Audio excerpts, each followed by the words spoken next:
The blue waters of Zalathi Prime sparkled under the twin suns as Commander Kaya swam through the crystal corridors of the Deep Current Research Station.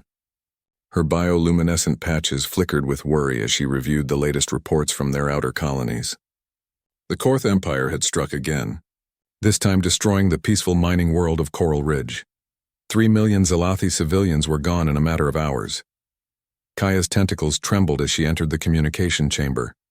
The other officers looked at her with desperate hope in their large, dark eyes. They had been peaceful for so long that their military consisted of only research vessels and small patrol craft. The Zalathi had never needed weapons of war because they believed in diplomacy and scientific progress. Now that philosophy was killing them. "Commander, the Korth fleet is moving toward our core systems," reported Lieutenant Naya, her voice carrying the harmonic distress patterns of their species. "Our allies in the Benthic Coalition are 3 sectors away. They cannot reach us in time." The Korth Empire was everything the Zalathi were not. Where the Zalathi built beautiful cities beneath their ocean worlds, the Korth conquered and enslaved. Where the Zalathi shared knowledge freely, the Korth hoarded technology for war. The 2 civilizations had coexisted for centuries because the Zalathi stayed in their deep ocean worlds and bothered no one. But now the Korth wanted their rare minerals in strategic locations. Kaya floated to the main communication array, her bioelectric field interfacing with the organic computer systems. The technology was beautiful, grown rather than built, using living coral that could process information faster than any machine. But it was not designed for war, or desperate calls for help across vast distances. "Send the emergency signal to the Benthic Coalition," she ordered. "Tell them we need their fleets immediately." The communications officer, a young male named Reef, worked frantically at his station. His tentacles danced across the living controls as he tried to establish a connection across the light years. The organic transmitter pulsed with blue light, sending out waves of encoded information into the void of space. But something went wrong. The stress of the moment, combined with Reef's inexperience with long-range communications, caused him to input the wrong frequency coordinates. Instead of reaching their allies, the signal bounced off a relay station and scattered across multiple channels. One of those scattered signals reached the outer edges of a solar system that the Zalathi had never heard of. "Signal sent, Commander," Reef reported, his bioluminescence dim with exhaustion. "The message should reach the Coalition in 6 hours." Kaya nodded, but deep inside she knew 6 hours might be too late. The Korth moved fast when they wanted something, and they wanted the Zalathi worlds very badly. She returned to her command chamber and stared out at the vast ocean that surrounded their city. Somewhere out there beyond the stars, help was supposed to be coming. She just hoped it would arrive in time. Meanwhile, in the Sol system, Lieutenant Jake Morrison was having a very boring night shift at Luna Station. The monitoring post orbited Earth's moon and watched for any unusual signals from deep space. Most nights brought nothing but cosmic background radiation and the occasional message from human colonies. Jake was reading a digital novel when his computer started beeping. "What the hell?" he muttered, switching to the communications display. The screen showed a signal that was definitely not human in origin. The frequency patterns were unlike anything in their databases, and the message itself was being translated by their universal communication protocols. The translation was rough and full of gaps, but Jake could make out enough to realize this was important. "Ancient allies of the deep," the message began. "Our worlds burn under the assault of the Void Hunters. Children of darkness consume all in their path. We call upon the ancient pact between our peoples. Send your fleets to honor the old agreements. Time grows short and our young ones cry out for salvation." Jake stared at the message for a long moment. He had never heard of any ancient pact between humans and some alien species. As far as he knew, humanity had never encountered intelligent life beyond their own solar system. But the desperation in the message was clear even through the garbled translation. He immediately forwarded the signal to Fleet Command on Earth, adding his own notes about the unusual nature of the transmission. Within minutes, his communication board was lighting up with priority channels as senior officers tried to understand what they had received. "Admiral?" Lisa Hayes was in her office at Fleet Command headquarters when the message reached her desk. She was a veteran of the Mars colonial wars and had spent 30 years building the Terran defense fleet into a formidable force, but she had always assumed they would use that force to protect human colonies from pirates or rebellious settlements. She had never imagined they might be called upon to help alien species. She read the translated message 3 times, then called an emergency meeting of the Defense Council. Within an hour, the most senior officers in the human fleet were gathered in the secure briefing room deep beneath the Pacific Ocean. Captain Ben Parker was the first to speak. He commanded the UES Titan, the flagship of the fleet, and was known for his tactical brilliance. The message mentions an ancient pact, he said, studying the translation. But we have no record of any such agreement. Could this be some kind of test or trap? Dr. Amy Foster from the Xenobiology Department shook her head. The linguistic patterns suggest genuine distress. Whoever sent this is either truly desperate or an incredibly sophisticated actor. The bioelectric signatures in the signal indicate an aquatic species with highly developed nervous systems. General Pete Collins from Marine Command leaned forward. Trap or not, this could be our first real test of the rapid deployment protocols we've been developing. If there really are hostile aliens out there, we need to know about them before they become our problem. Admiral Hayes listened to the debate for 20 minutes before making her decision. The human fleet had been built to protect humanity, but they were also explorers and defenders of civilization itself. If someone was crying out for help, they had a moral obligation to respond. We're going, she announced. I want the full 3rd Fleet ready to deploy within 12 hours. Captain Parker, you'll take the Titan and lead the advanced scouts. We'll follow with the main force once we have a better understanding of the situation.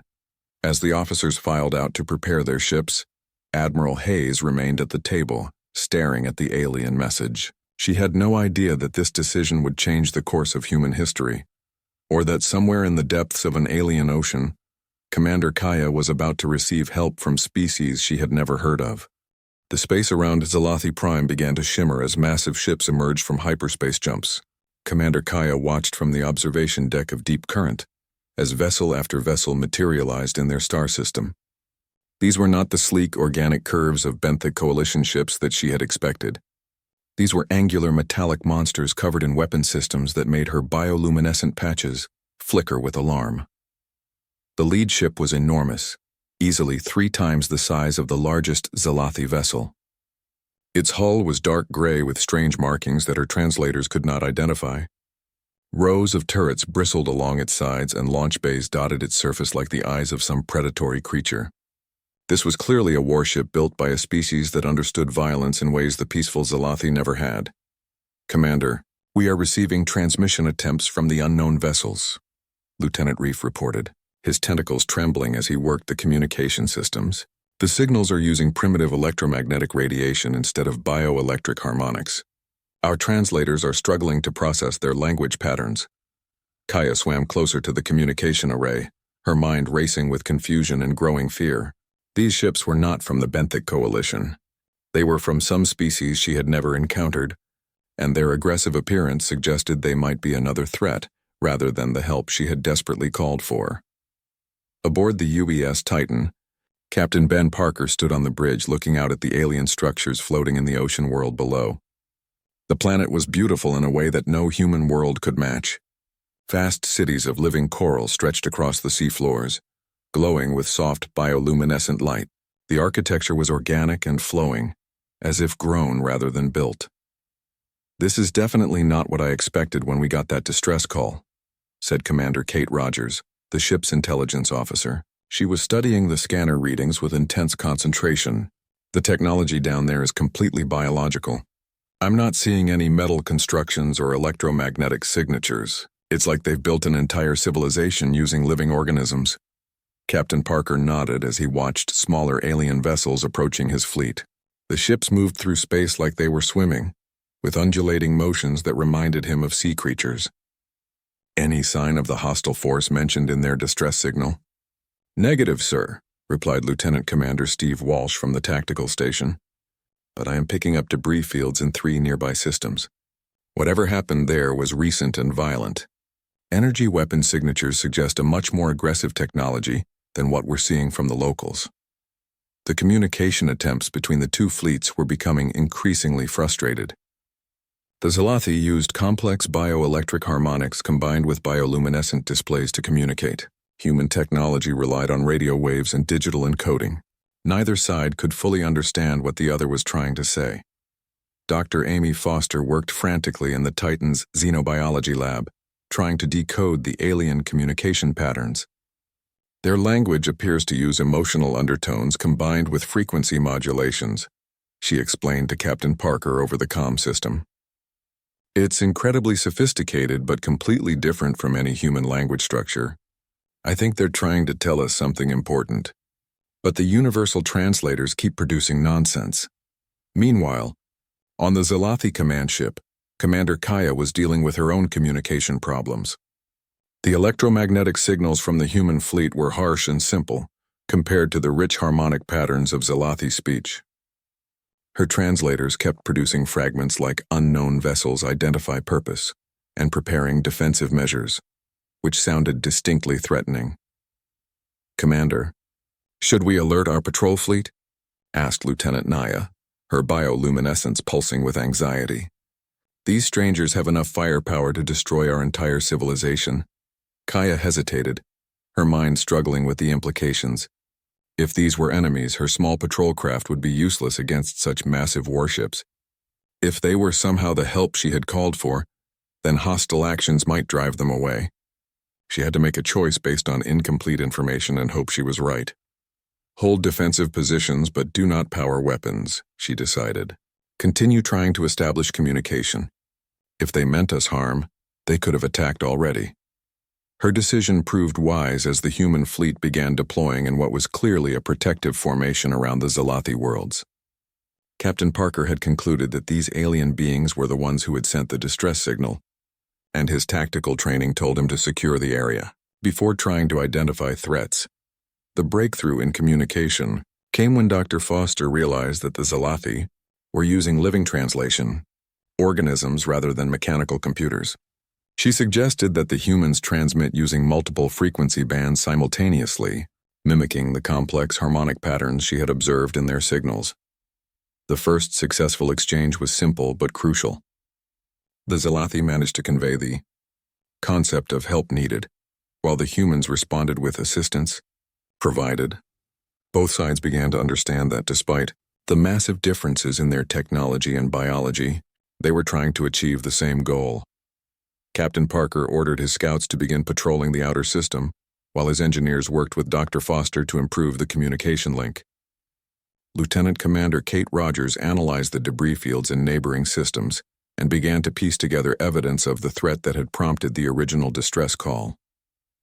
"Captain, based on the energy signatures and attack patterns, we're looking at a highly aggressive species using brute force tactics," she reported.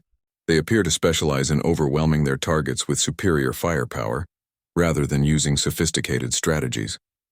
The debris suggests they destroy rather than capture." As the human fleet settled into defensive positions, both species began to realize that this first contact was happening under the worst possible circumstances. The Zalathi needed military protection they could not provide for themselves. The humans had responded to what they thought was a call for help from ancient allies, only to discover they were dealing with complete strangers.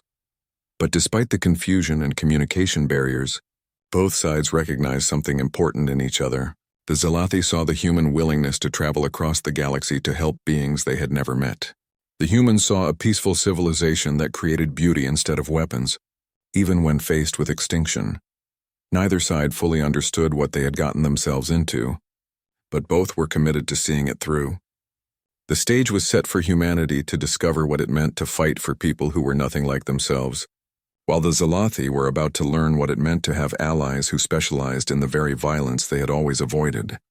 The first sign of trouble came from the edge of the Zalathi system, where Captain Rick Stone commanded the UES Ranger on reconnaissance patrol. His ship was smaller than the massive Titan but built for speed and stealth missions. Stone had served in the outer colony conflicts and knew how to read the signs of approaching danger. "Captain, I'm detecting 4 large vessels on approach vector from the asteroid belt," reported Lieutenant Dan Cooper from the sensor station. "They're moving fast and their energy signatures don't match anything in our database." Stone moved to the tactical display and studied the incoming contacts. The ships were huge, much larger than human vessels with crude but powerful-looking designs. They appeared to be built for one purpose only, which was destroying everything in their path. "Send a warning transmission on all frequencies," Stone ordered. "Standard first contact protocols." Let them know we're here peacefully. The response came not in words but in weapons fire. Massive energy beams lanced out from the alien ships, striking the Rangers' shields with tremendous force. The bridge lights flickered as the ship's power systems strained to absorb the attack. Shields, down to 60% from that first hit, shouted Lieutenant Sue Walsh from her position at the tactical console. These things pack a serious punch, Captain. Stone had faced hostile aliens before, but never anything like this. The enemy ships were firing without any attempt at communication, without even pausing to identify their targets. This was pure aggression from a species that apparently shot first and never bothered asking questions. All hands to battle stations, Stone announced over the ship's communication system. We're dealing with hostiles. Prepare for combat maneuvers. The Ranger was designed for hit-and-run tactics rather than direct confrontation with larger vessels. Stone used this to his advantage, ordering rapid course changes that made his ship difficult to target, while his weapons officer looked for weak points in the enemy formation. The alien vessels moved like battering rams through space, relying on heavy armor and overwhelming firepower rather than speed or maneuverability. Their tactics were simple and brutal but also predictable once Stone figured out their patterns. Target their weapon systems, he ordered Lieutenant Walsh. If we can't punch through their armor, maybe we can blind them. The Rangers' plasma cannons focused on the lead enemy ship's forward weapons array. The concentrated fire overloaded their targeting systems and caused several of their main guns to explode in brilliant flashes of energy, but the victory was short-lived as the other three ships adjusted their formation and began coordinating their attacks. Stone realized he was outnumbered and outgunned despite his tactical advantages. Send priority message to Fleet Command, he told his communications officer. We've made contact with hostile alien force. They fired without provocation, requesting immediate backup. The message reached Captain Parker aboard the Titan within minutes. He was in the middle of a delicate conversation with Commander Kaya, trying to establish better communication protocols when the battle report arrived. Red alert, all ships, Parker announced to his fleet. We have hostile contact in the outer system. All vessels proceed to support the Ranger immediately. The human fleet moved with practiced efficiency that impressed the watching Zalathi. Within minutes, 12 warships were racing toward the battle zone, while 3 more remained to protect the alien colonies. Warlord Thex commanded the Korth Assault Squadron from his flagship Dominator. He was a veteran of 50 conquest campaigns and had never encountered serious resistance from any species they chose to attack. The destruction of Zalathi worlds had been proceeding according to schedule until these unknown ships appeared. Report on the new vessels, he demanded, from his tactical officer. Unknown design and technology. Warlord, came the response. They appear smaller than our ships, but their weapons are more precise than expected. The first squadron has taken moderate damage. Thex studied the tactical display with growing interest. Most species they encountered either surrendered immediately or fought with desperate but ineffective tactics. These newcomers were different. They fought with skill and coordination that suggested real military experience. Send reinforcements, he ordered. I want to see what these strangers are capable of before we commit our main force. The battle intensified as more Korth ships joined the fight, while human reinforcements arrived from the inner system. Captain Stone found himself at the center of the largest space battle in human history as dozens of vessels maneuvered for advantage in the darkness between worlds. The differences in combat philosophy became immediately apparent. Korth ships relied on massive energy weapons that could destroy smaller vessels with single hits. But human ships were faster and used coordinated tactics that allowed them to attack from multiple angles while avoiding the worst of the enemy. Fire Lieutenant Commander Kate Rogers analyzed the enemy vessels from her position aboard the Titan and made a crucial discovery. Captain, their shields operate on rotating frequency patterns. If we can time our attacks to hit during the frequency transitions, we can punch through their defenses. Parker immediately relayed this information to all human ships in the battle zone. The tide of combat began to shift as human weapons found their targets with increasing effectiveness. The Korth had never faced an enemy that could adapt so quickly to their tactics. Warlord. Thex watched in growing frustration as his supposedly superior forces took heavy damage from the smaller human vessels. These are not like the other species we have conquered, his tactical officer reported.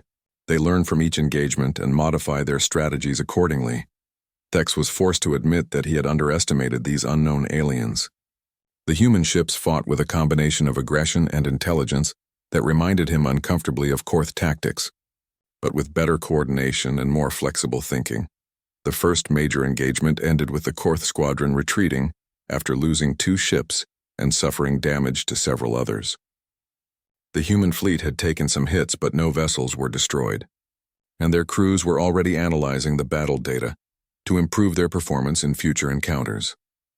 Captain Stone brought the battered Ranger back to the main fleet, where repair crews immediately began working on the damage. He reported to Captain Parker with mixed feelings about what they had discovered.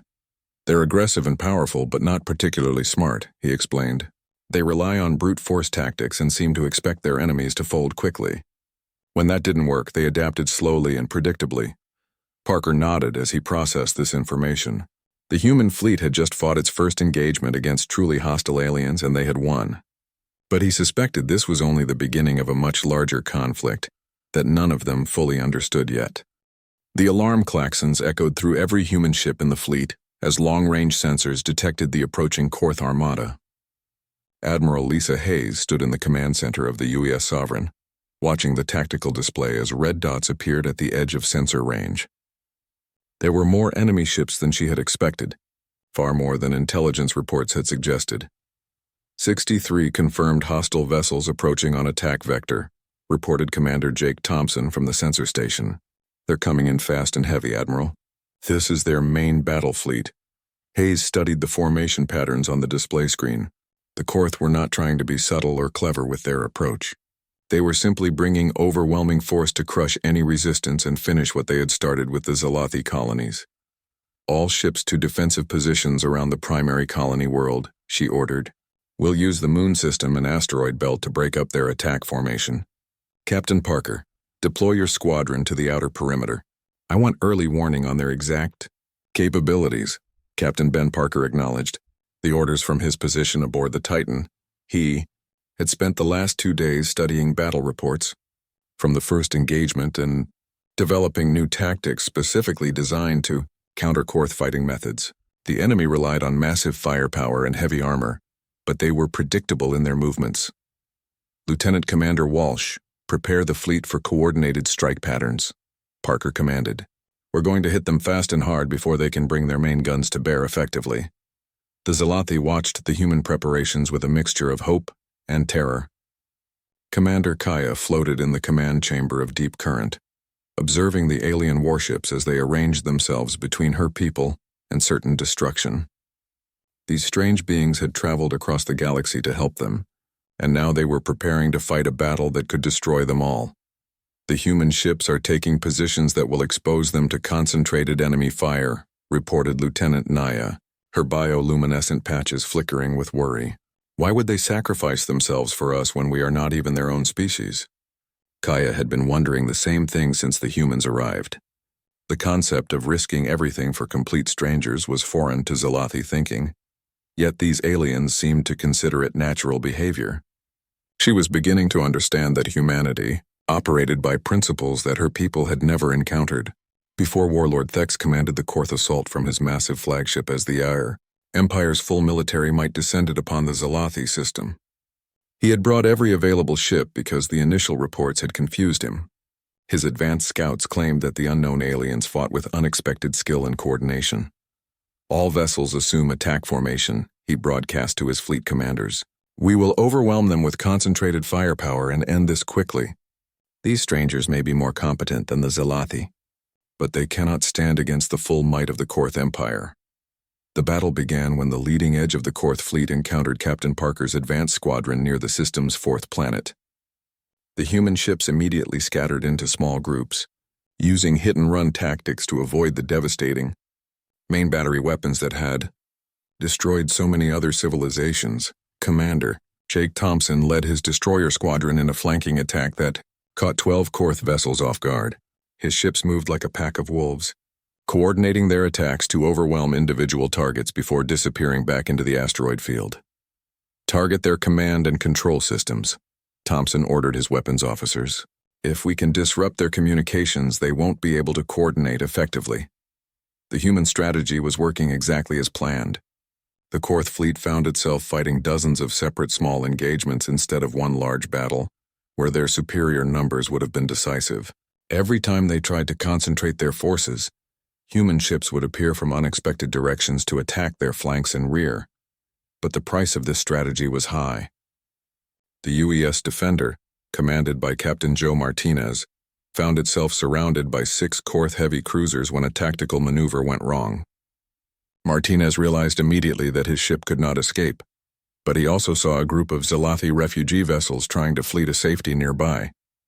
"All power to forward shields," Martinez ordered his crew. "We're going to ram that lead cruiser and clear a path for the refugees."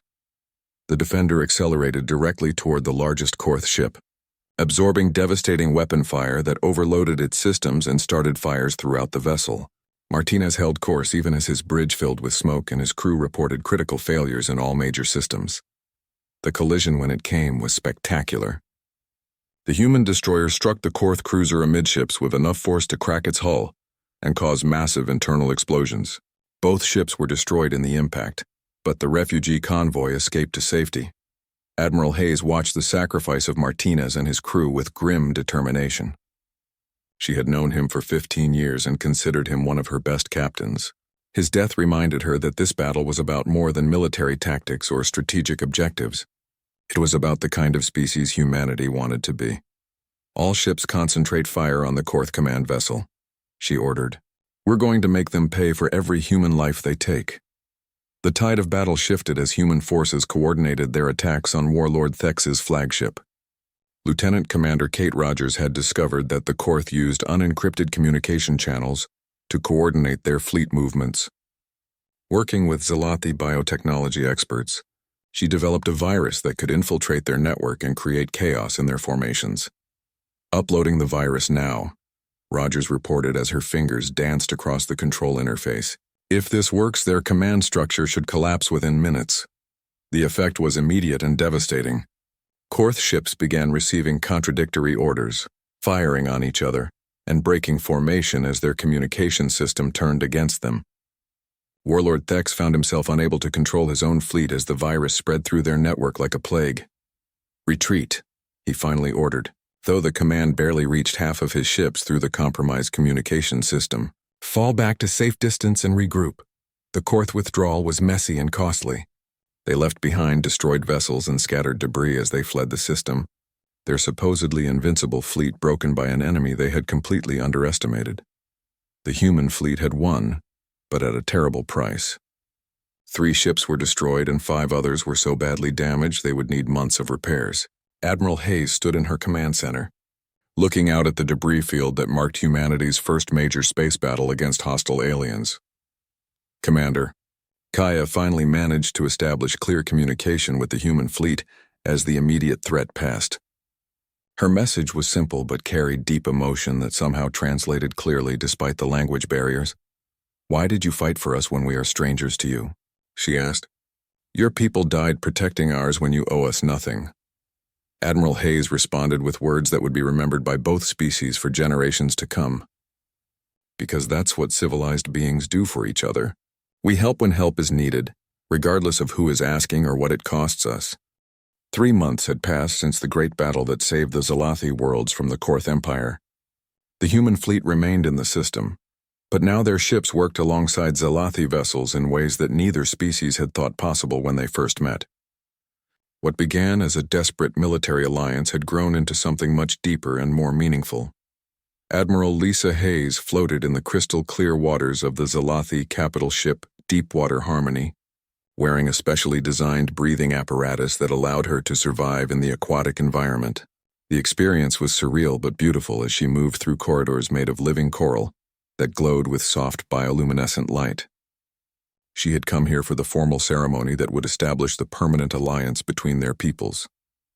Commander Kaya swam gracefully beside the human admiral, her tentacles creating elegant patterns in the water as she guided Hayes through the ship. The 2 leaders had developed a strong friendship despite their completely different biologies and cultures.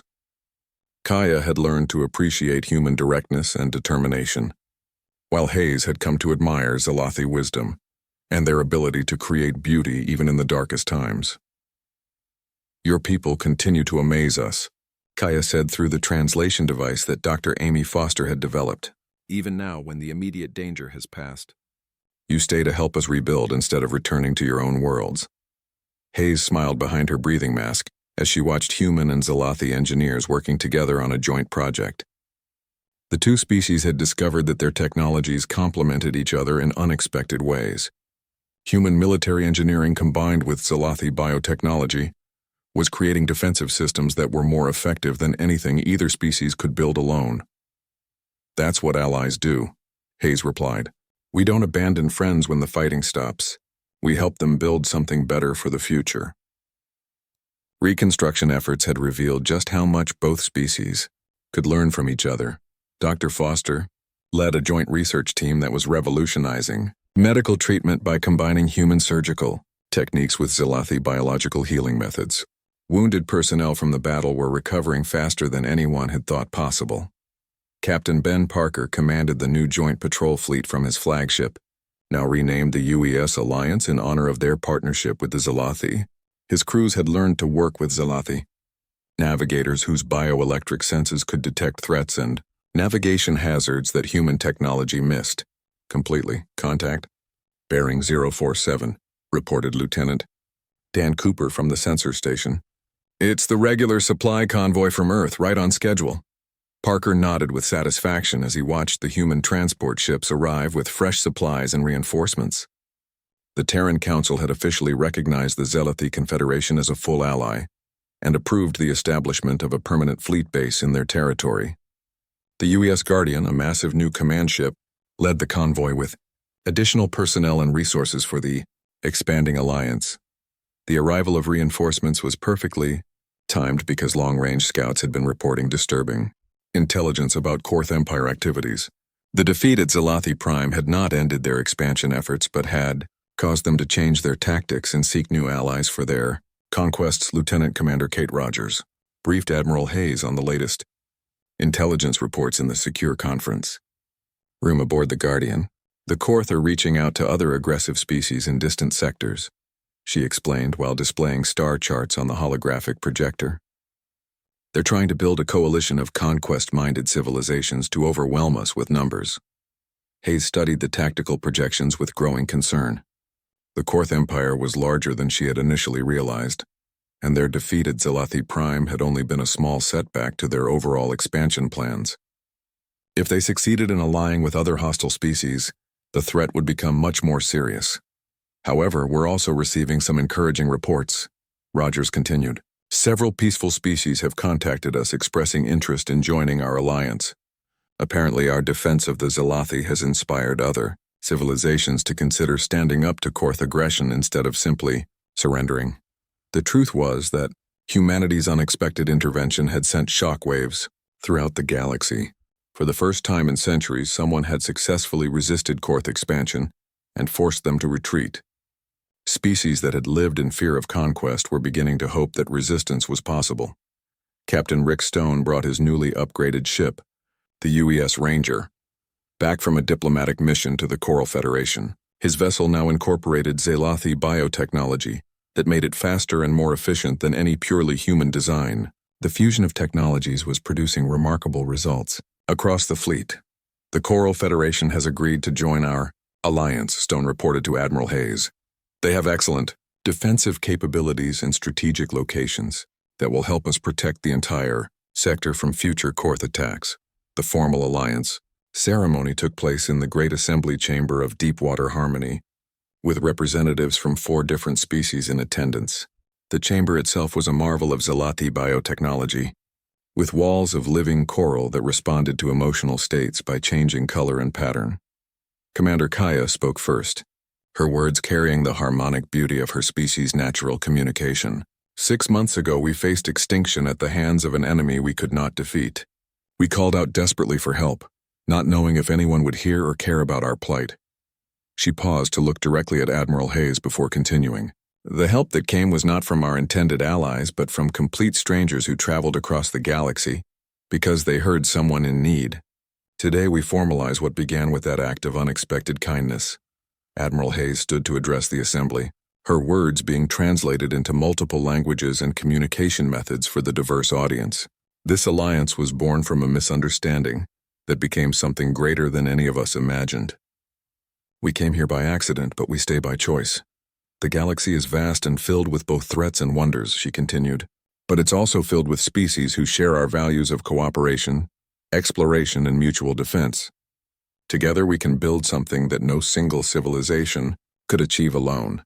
The ceremony concluded with the signing of the formal alliance documents and the establishment of joint command structures that would coordinate defense efforts across multiple star systems. The human fleet would remain as the military backbone of the alliance, while Zelathi biotechnology and the defensive capabilities of other member species would provide specialized support. As the representatives from different worlds mingled after the ceremony, Admiral Hayes reflected on the strange chain of events that had brought them all together. A desperate cry for help had been sent to the wrong recipients, yet somehow that mistake had created exactly what the galaxy needed most. The Korth Empire would return eventually, probably with new allies and better strategies. But when they did, they would face not just the human fleet, but a growing alliance of species who had chosen cooperation over conquest, defense over aggression, and hope over fear. Commander Kaya approached Admiral Hayes as the ceremony ended, her bioluminescent patterns showing deep gratitude and friendship. "Thank you," she said simply, "for answering a call that was never meant for you, and for showing us what true allies can accomplish together." Hayes smiled as she looked out at the mixed crews of humans and aliens working side by side on ships that represented the best of both civilizations. "Thank you for teaching us that sometimes the most important journeys begin with getting lost and finding something better than what we were originally looking for."